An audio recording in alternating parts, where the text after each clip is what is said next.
Skills you need and don't need to be an effective fighter and martial artist. From a former karate champion who's had numerous karate fights as well as street fights. What you don't need. Katas, these pre-arranged set of moves, although nice to watch, have no bearing on your ability to fight and have no relevance in a real fight. In many respects, they can give you a false sense of security into thinking that your skills are better than what they are. A few good sparring sessions will get rid of that unjustified confidence.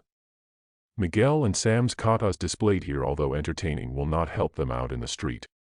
Breaking objects, as Bruce Lee said, boards don't hit back.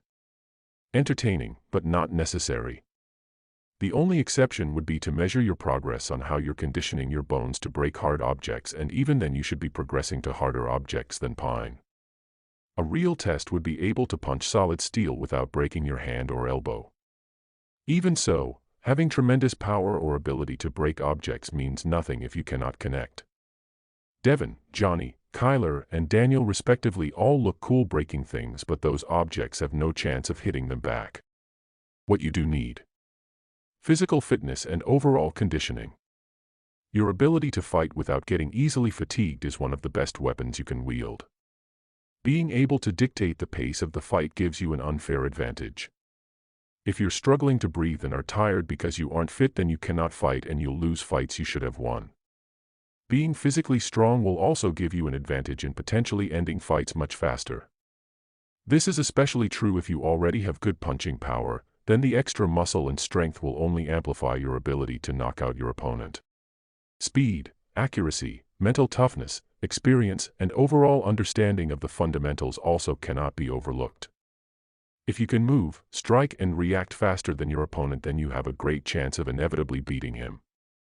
However, as vital as speed and power can be, you must be accurate in your striking.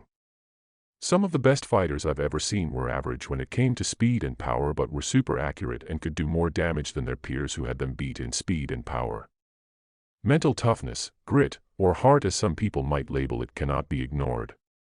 It's one of the few traits besides punching power that cannot be taught. You either have it or you don't.